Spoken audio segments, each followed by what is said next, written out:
think I've been streaming. So, okay, so I promised we were going to do a little pipe thing. So what I did is I went into Granger. They made me go through all this. Okay, so I went all the way from there. I got into Granger, but I misspelled it.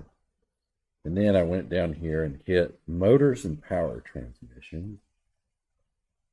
That took me to all this sort of stuff, which then I went to straight prime pumps. That took me more, and then I went to that picture. I guess I like the blue picture. And then I did, and they made me go to the blue picture again. And there we go. So there's a bunch of them. Looks like they can be broke apart. I'm going to just do the 3 horsepower. Let's see. Maybe oh, okay. So 2 to 3 horsepower. So how do we do a pump curve off this?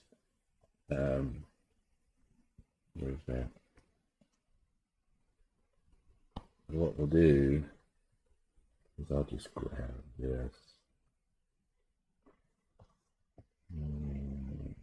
Yeah, we don't care about the rest of that.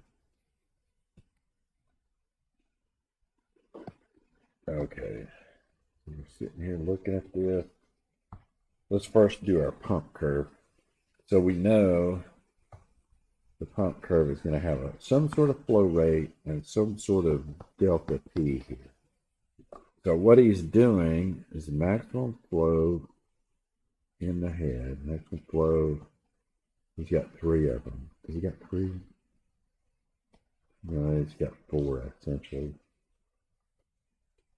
Okay, so I don't know which one we want to do. You got to pick a row. I don't know.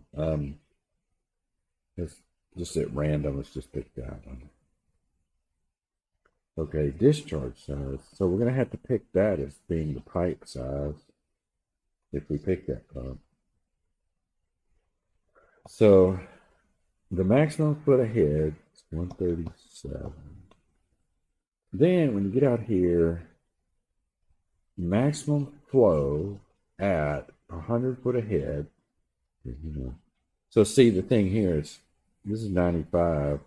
There's no entry there because that's less than 100. So 125 is greater than 100, so you can get that out of it. So anything that's less than 100 is going to be empty here. Oh, well, it's going to be empty here and here and here as well, because this is 61, which is less than 80. So I'm picking one that has more spots, which maybe I should have picked this one, but I'll go ahead and do the one I'm doing. So at 100 foot, it looks like I get 93. So gallons per minute. I'm going to do that. So now this is going to be feet of water. Let me just say H2, because that's where they mostly do all these. Okay, so I got 137. Then I go to 100. Then I go to 80. Okay, and then 80, I get up here about 110. And then at 60, this is not the scale, by the way. 60, I get 122. So there are many ways you can do this. You can try to become like super accurate and, try to, this is not the scale. You could come in here. Let me see if I can launch this. I think I hit it. I don't know. Oh, there it is. So here, I'll plot them and see. Sometimes they look quadratic, sometimes they don't. It just kind of depends. So what I'll do is put in my head first, and my heads are 137. Okay, so I can look across here. 137, 93, 110, 122. pretty boring. And then my flow rate, I'm just going to call it Q. The first one's 137 is associated with no flow rate, the maximum you can get. Then I can get 93. Then I can get, wait a minute. I got those backwards. Okay. Let me restate everything I did there. Okay, wait a minute. You know what? I'll use this. Here we go. Sorry about this. I goofed it up there. So here we go. The flow rate. Okay, so at the 137 head, I get no flow rate. At the 100, I get 93. At the 80, I get 110. And at the 60, I get 122. So now the Q, the H, the head, is going to be 137, 100, 80, and then 60. So now if I do a plot, what I want on the X, I want the Q, I want the head there. I just want to look at it. Ooh, that's weird looking. A little bit, and I get nothing to come out. Oh, there it is. I don't know, that looks okay. Somewhat quadratic. Could be thought of as being quadratic. So what you could do, this is what I've seen people do before, is they'll say, okay, we know if we're going to stick to the quadraticness, I don't know that that's a good one. C1 minus C2, I'm sorry, H, C1 minus C2 times Q. So I know if I have a Q equals 0, I get this thing right off. 137 minus C2 squared. So then the key would be, if I created a table that said, let's say this any particular way you wanted to. Let's say I did a Q and then a C2. So if I pick 93 or 110 or 122, what would the C be in each of those cases? That's a weird way of doing that. So the head in these cases would be 93 would be, what was it? 180, 60, 180, and 60. So if you're trying to fill out these, how do you go about filling out these? Well, you take this, take C2 is equal to, well, first you could move it over and move the other one. 137 minus head divided by Q squared. So I took this to that side, took the H over, then I divided by the Q squared. So let's see what we get in each one of these. Okay. How do you just do that in MATLAB or whatever? So, let's see. I don't know, call it just C2 is equal to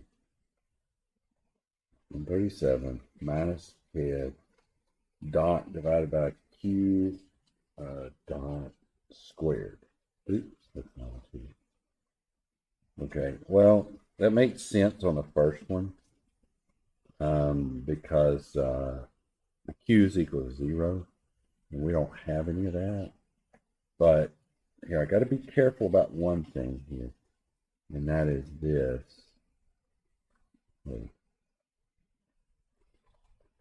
Okay, so it looks like, okay, which one was which?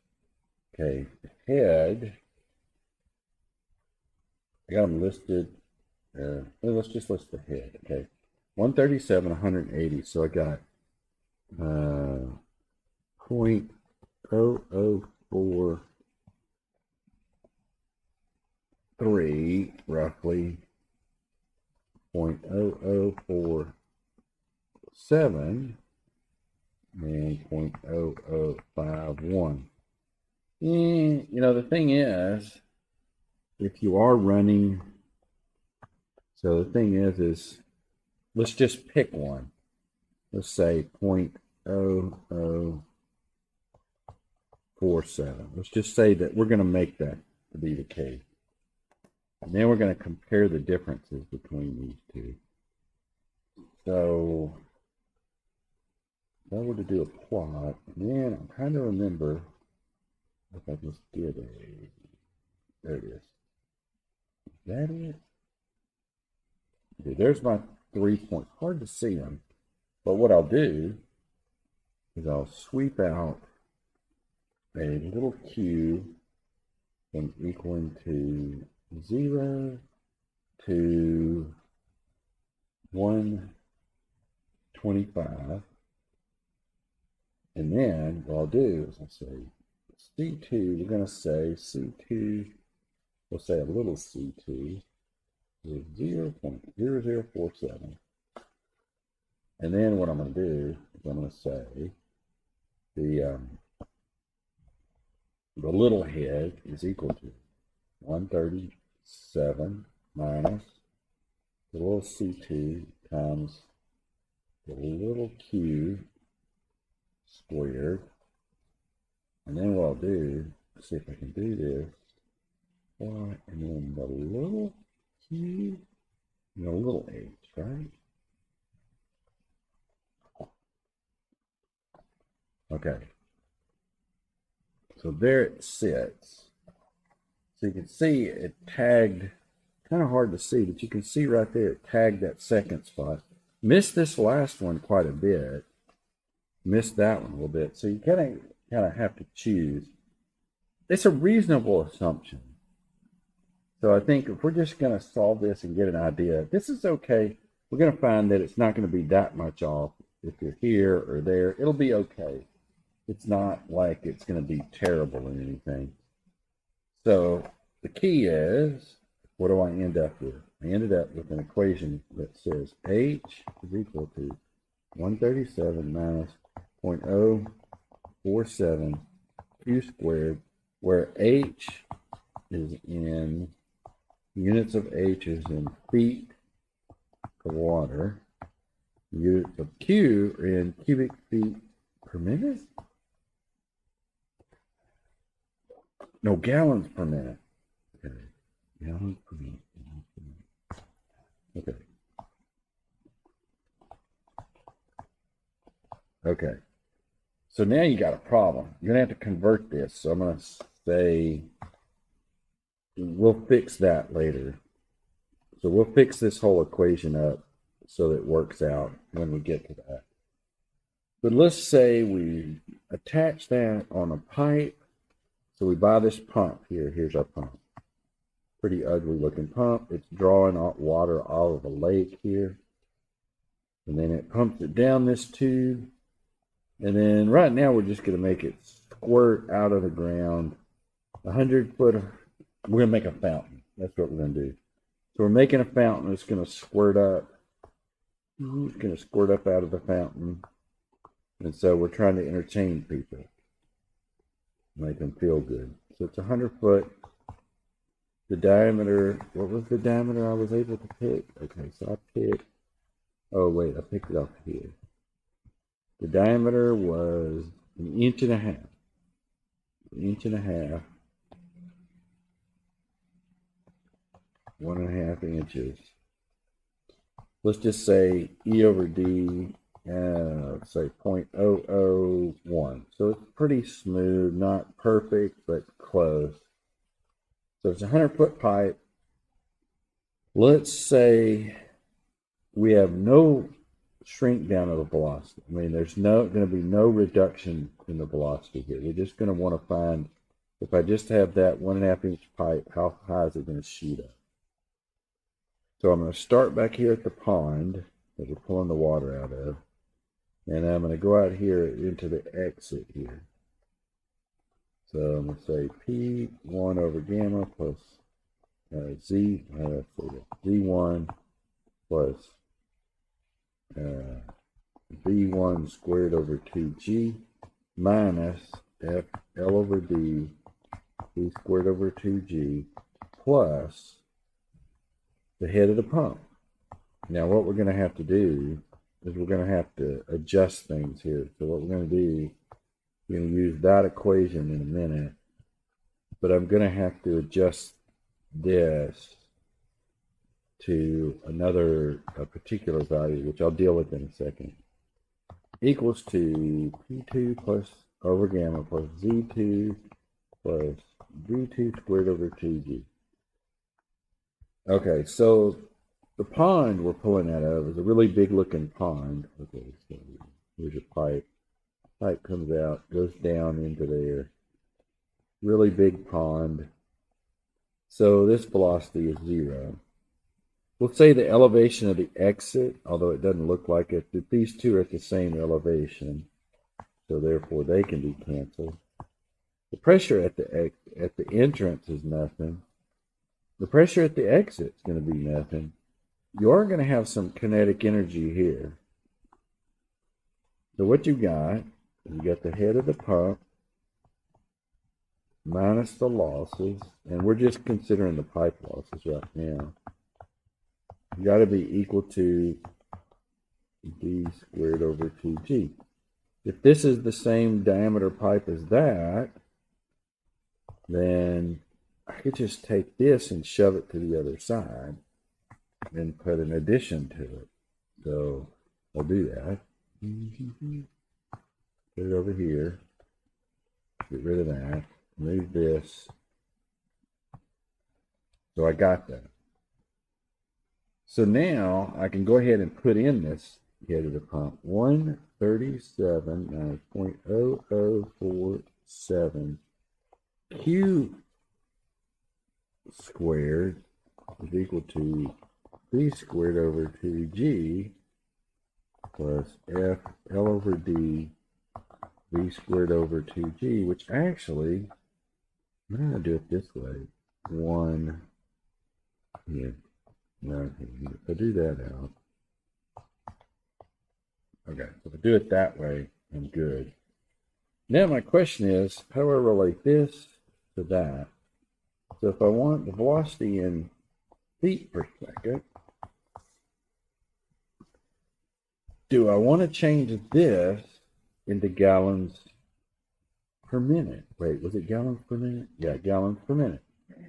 And I don't know. Part of me says just do that.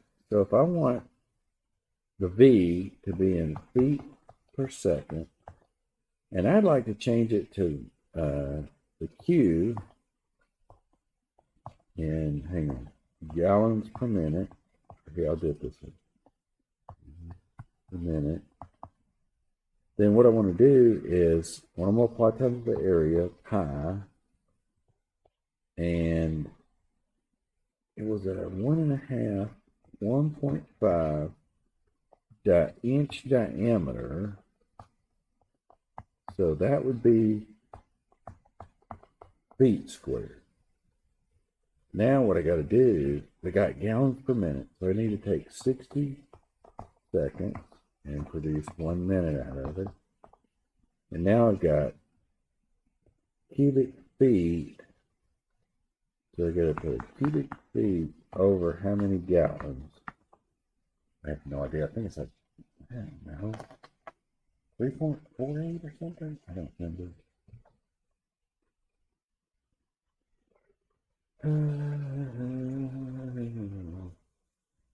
Just do it. I've got a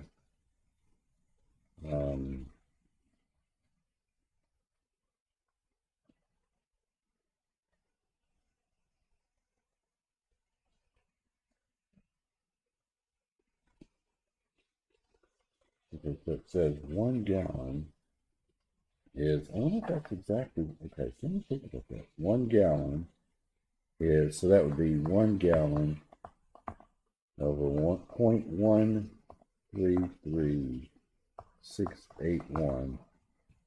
That's probably not, okay, 7.48. Is that the same thing as 7.48 gallons, not gallons, gallons per cubic foot. Yeah. Let's find out.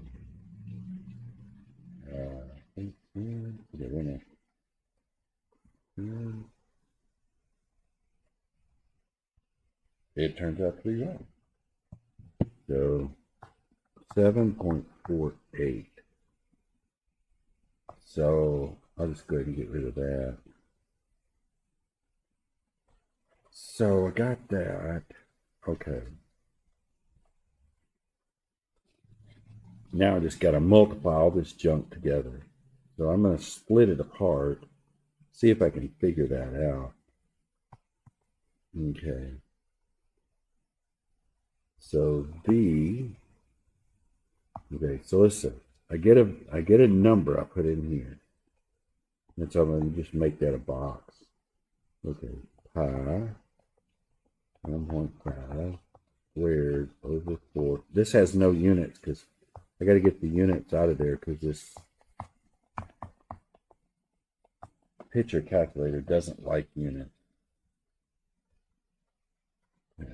I have no idea what that number is, but it apparently seems to be, and I forgot a 12.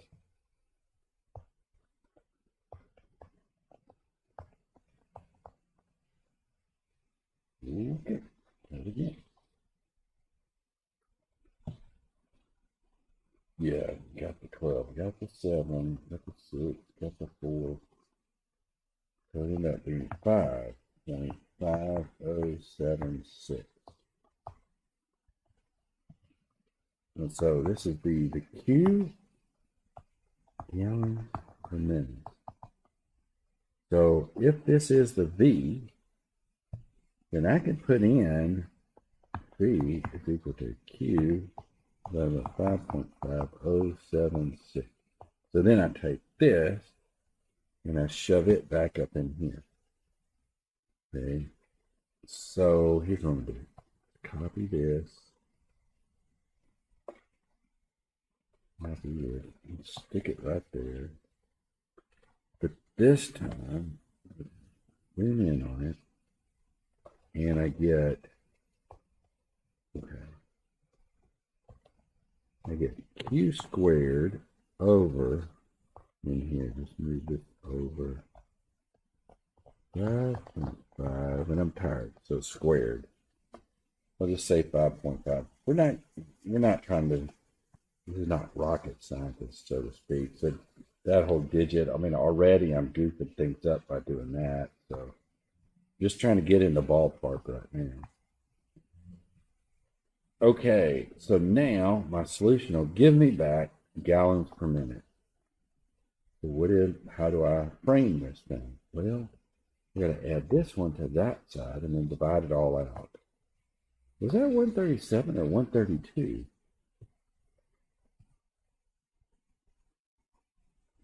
Oh, it's 137. Okay. I don't know why I saw that. I don't know. So now I'm going to take this, move over here. 137.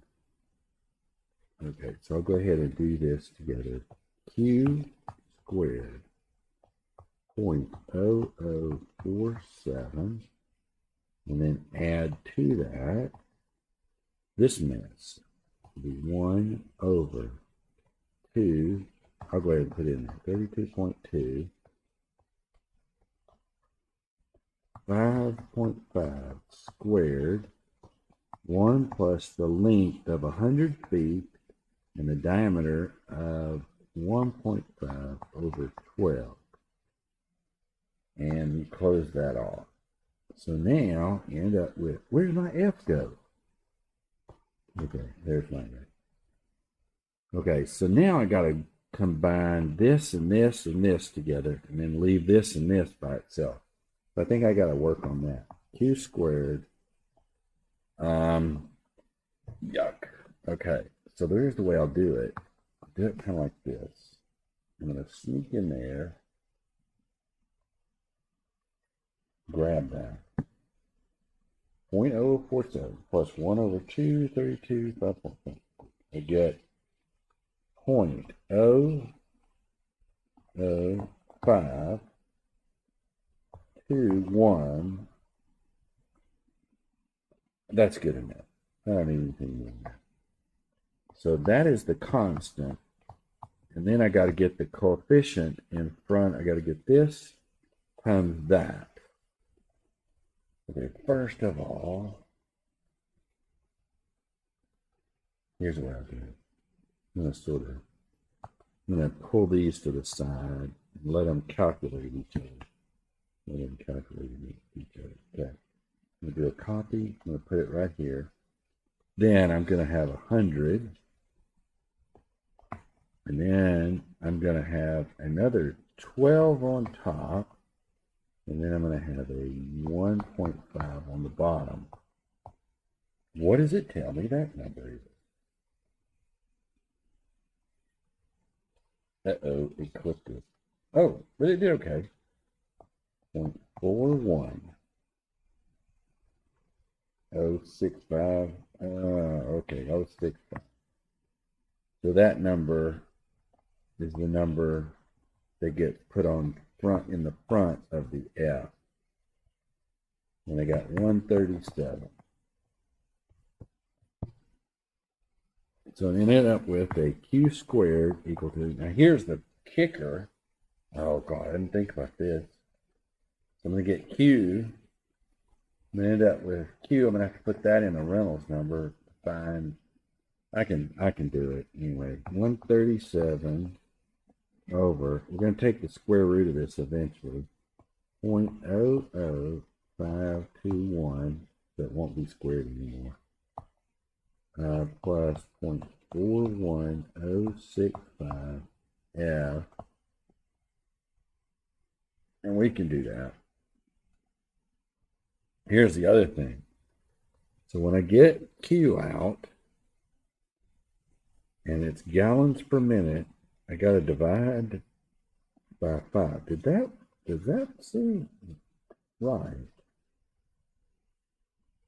I don't know. We'll find out. We may, here, I'll just copy this.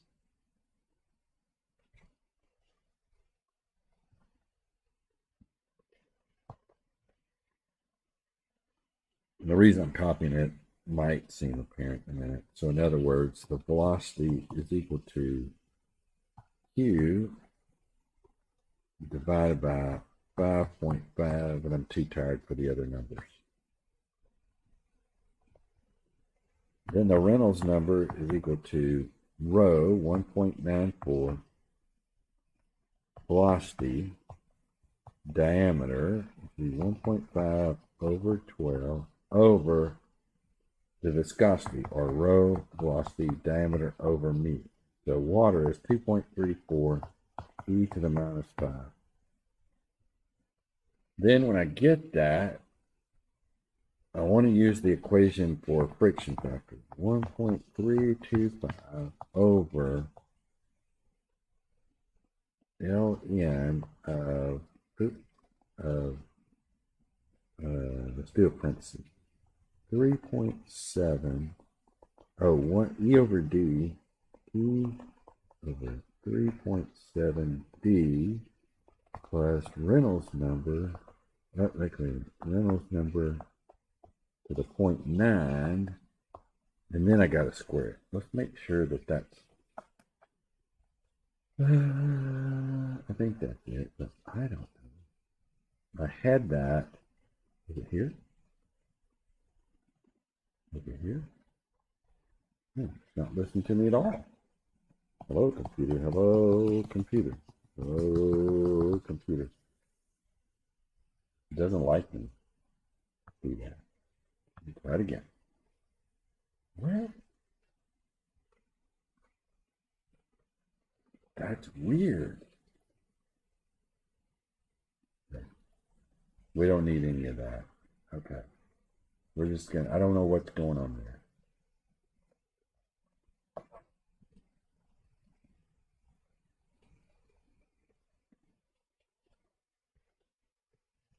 Man, that's weird.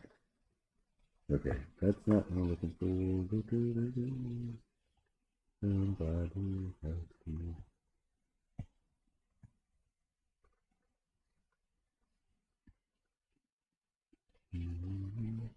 Oh, don't give me that. I don't want that one.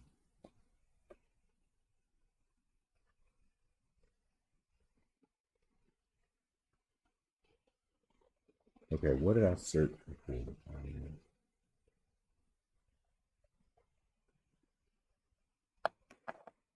Huh?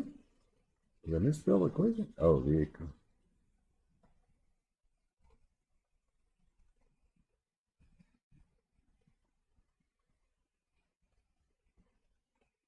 yeah, that's the Colebrook. I don't want that one.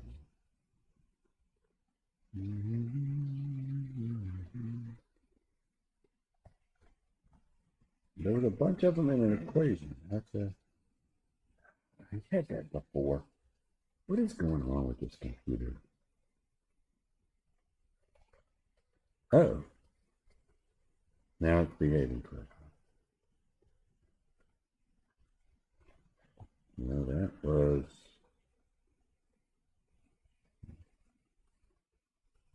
Ah, there it is. Okay. Ooh, I goofed it up, didn't I? Woo. Good thing I went and found it. Woo, that was a mess up. That's way off. Okay.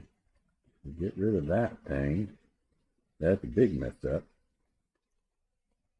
And we like this one.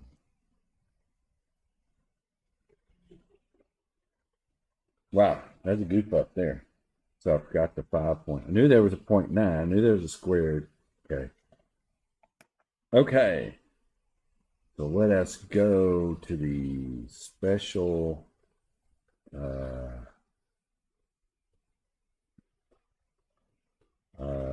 what do you call this thing? Octave here. So clear the screen. I'm going to just go berserk and say friction factor is 1. It's not 1. But the next thing I'm going to do is I'm going to say the Q is equal to, and I'm going to grab this equation. So what I'll do, here's what I'm going to do. I'm going to grab, here's what I'll do. Let's do it. So grab those. Let's see what happens if I do that. You didn't do anything. There we go. So there's my equation. What? Okay, there's my equation. Hit the escape. Now, I'm going to do each one of those inside octave. Q is equal to square root 137 divided by. Now, here's the thing. Sometimes you can pick the wrong pump and it gets ugly with you. 521 plus 0.41065 times friction factor gives me gallons per minute, 18.15. So here's what I'm going to do. I guess since I'm recording this in a video, I don't really need to write this. Let's see. So that's how many gallons per minute plots out of there. Now I'm going to say the velocity is equal to the Q divided by 5.5. And that's the flow rate. That's the feet per second coming out of that pipe. Then I can go down here. You can say the Reynolds number is equal to 1.94 times the velocity times 1.5 divided by 12 divided by 2.34 e to the minus 5. So there's my Reynolds. Then I go down to here. Now, I did not do one thing I should have. I should have put down the E over D. But the E over D is not going to change. So I'm just going to go in here and put in the E over. What did I even say? Doesn't really matter. I don't even know. I don't know. What did I say? Okay, so, oh, here it is, 0.001. Okay.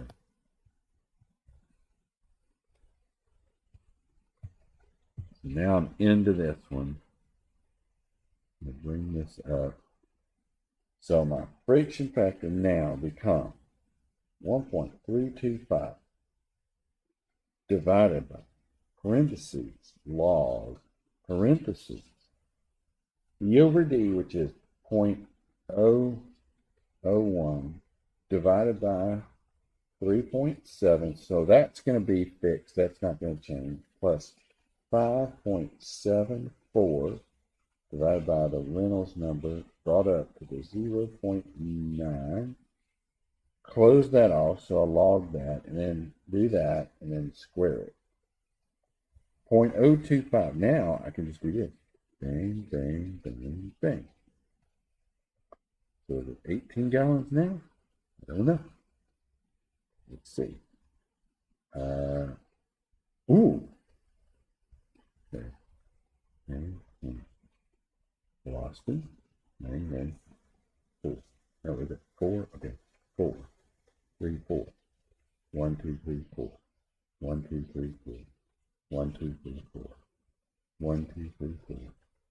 1, 2, 3, 4. 1, 2, 3, 4. 1, 2, 3, 4.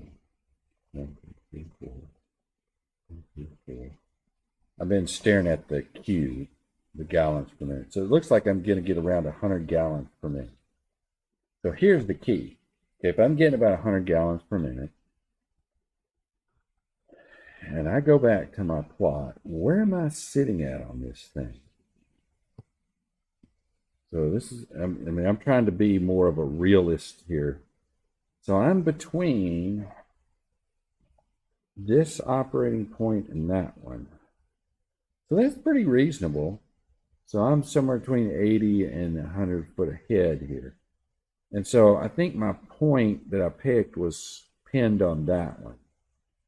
So I'm pretty reasonable. This would be a pretty reasonable solution. Now, if I'd gone off the deep end and I'd gone way over here to like 150 gallons per minute, then I'd be worried about what actually my coefficient is. So if you remember, I picked the one right here to be that one. There were multiple ones.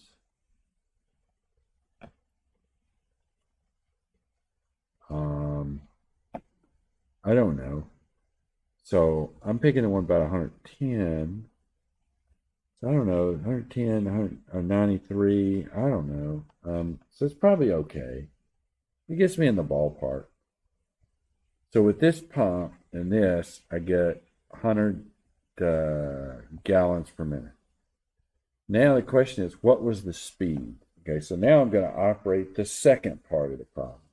The second part is if I have a pipe and it's shooting out water here from this location, which was 2, to the top of the water, how high did it go? How high did that fountain go? This part, between 2 and 3, there are really no losses. So believe it or not, this sounds weird, but here, I can do this over and over. Do that. So believe it or not, if you like Bernoulli's between 2 and 3, you're going to get the velocity is equal to square root of 2gh, or v squared divided by 2g will be equal to, and I don't remember what g was. I don't remember what the velocity was. Velocity was 18. That's about what that is, about 18. I'm just going to say 18 squared divided by 2 times 32.2 gets you, how high does the fountain squirt? I don't know. Probably not too high, but might be wrong. Around 5 foot high. That's all you're going to get out of that. Now, if you want to, you can make it go higher by actually shrinking it down. So if you had 18, this sounds weird. So you got 18, you got a 1.5 inch pipe. So what you do is you neck it down to, say, 1/2 inch pipe. but the losses between here and here, you can say, yeah, they're maybe not too big compared to the overall thing. So let's see what it would be if I had no losses between here. And so your velocity, 1.5. Okay, so it's supposed to be AV is equal to AV, but the A will be pi D1 squared over 4, pi D2 squared over 4. Well, you know, so the 4's are gone, and so what you got is the ratio of the velocity. So the velocity at the exit is going to be 18 times the square of the difference. So if this is a ½ inch, it would be 1.5 over 0.5 squared, and that might give you another larger number that might not be that much larger. It's 18 times 9. What? Oh, it didn't make that 18. That's weird. Okay, let me do that again. 18. That's weird. How can that be? Oh, I thought that was a divide by something instead of 8. Okay, 162. So you make it go really fast. And then what you can do is the 162 squared divided by 2, 32.2. Then you make it go high. Problem is, you're going to get losses. Let's see if it, yeah, 407. Problem is, there are losses between here and here. Not sure that this is a, did I do that right? D squared 4, yeah. So 18, what the heck? I don't know if that's right. Okay. Yeah, that doesn't sound quite right. Yeah, but it's very thin. It becomes very thin, you know. There's not a lot of, I'm really worried about one thing. Let me see. What I thought, 18. Yeah, that's it. Okay.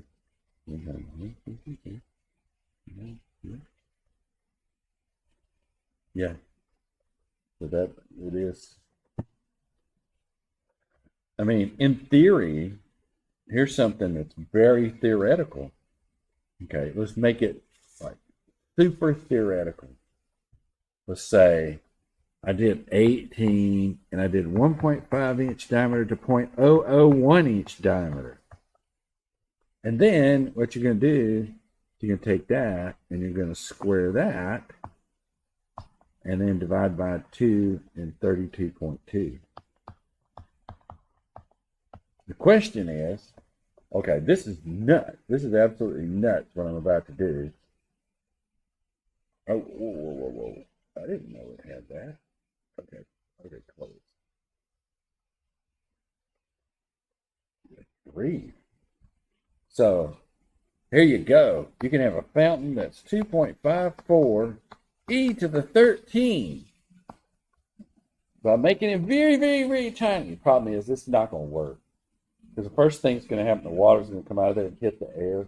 It's just going to dilapidate the thing. It'll, you know, so you got another dynamic occurring here that's not even going to be possible.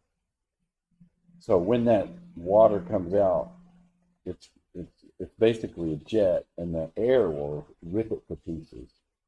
And it probably won't make it more than 100 feet or so. You're not going to even be able to get 400 out of that. Yeah, that's all that's going to happen. Plus, there's a couple other things too, is there's pressure residual, you know, behind that pipe, you know, down inside that pipe, you're going to have a pressure drop. It's going to be a high pressure, and the fluid's going to come through that into a low pressure.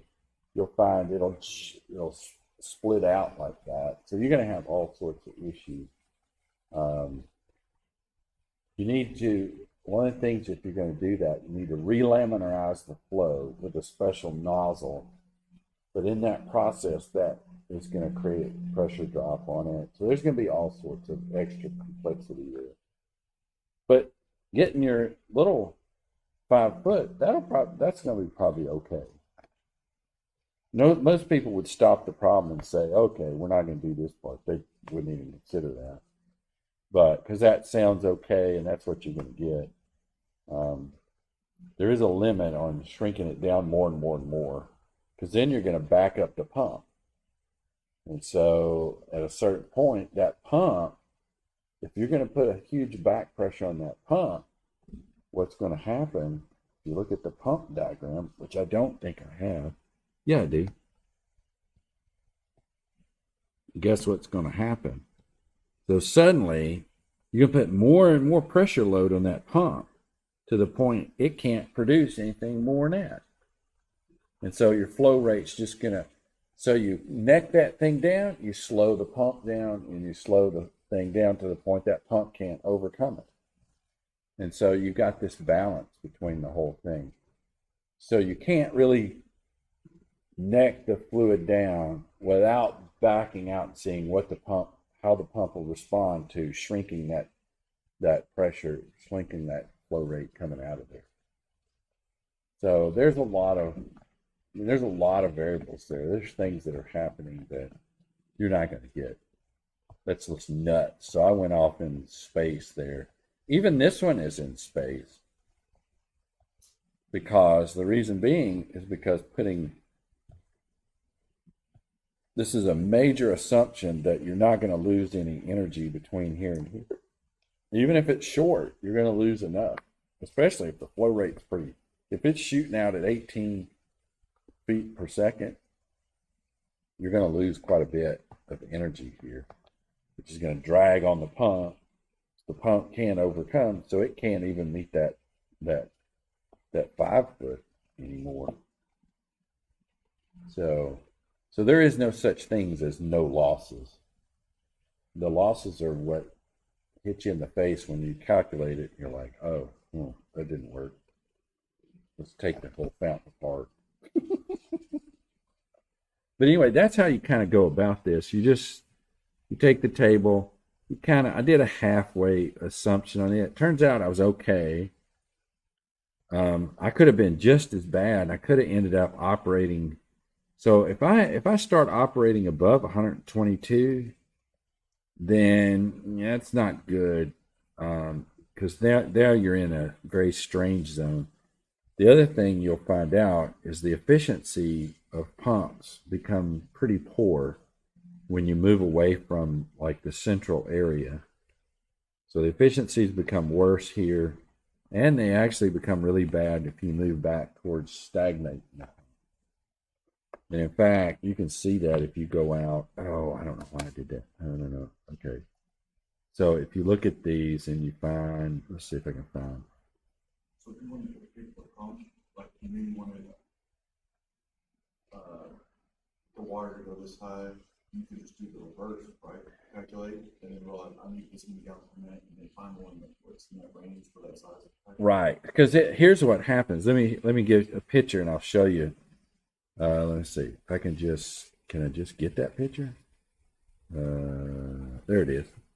So here's what happens. Okay, so if you want to do this in reverse, there's something really cool. Oh, what is that? Okay, get rid of that now.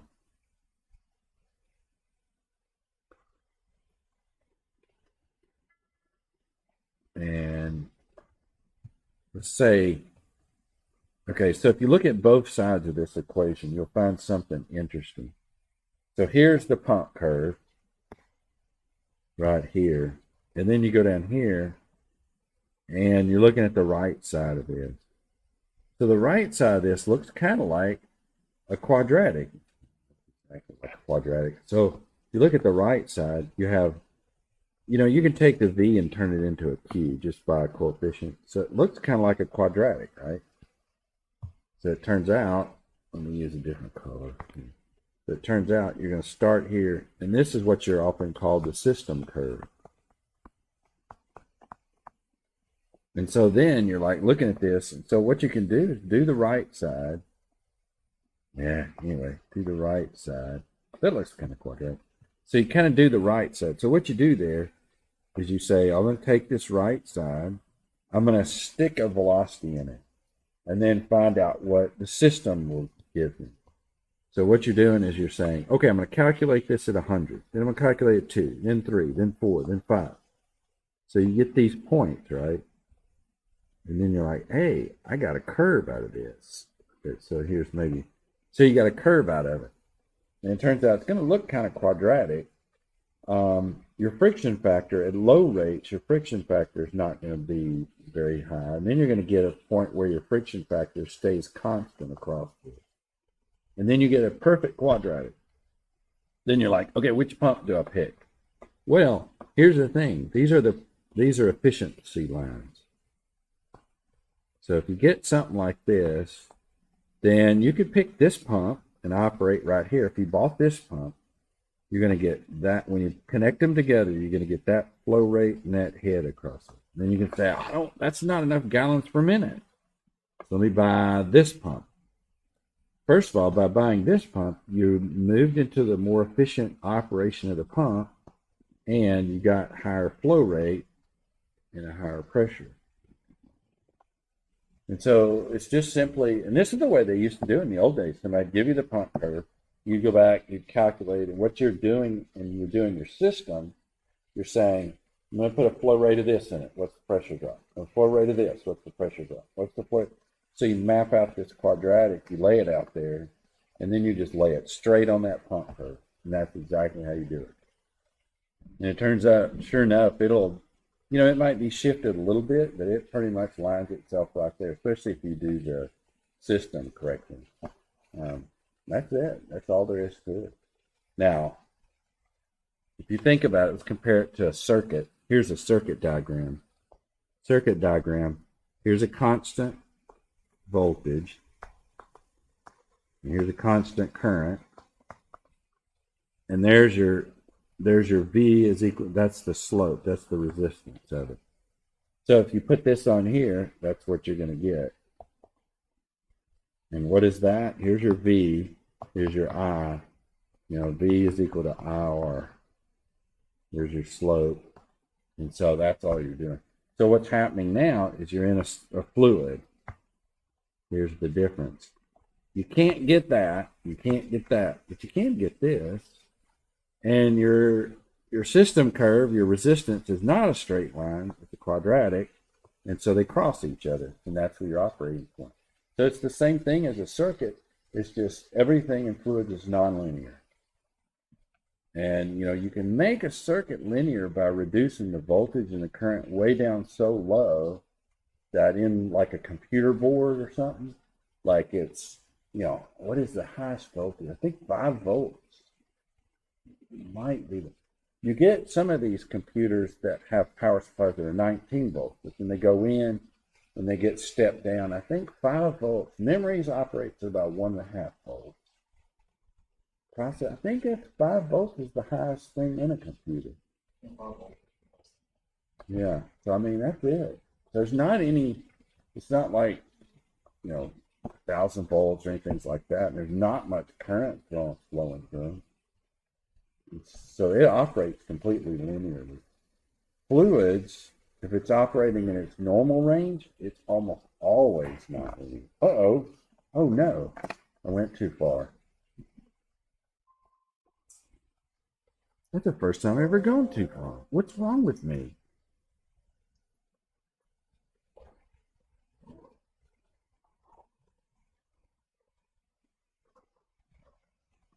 I wasn't even given a test or anything.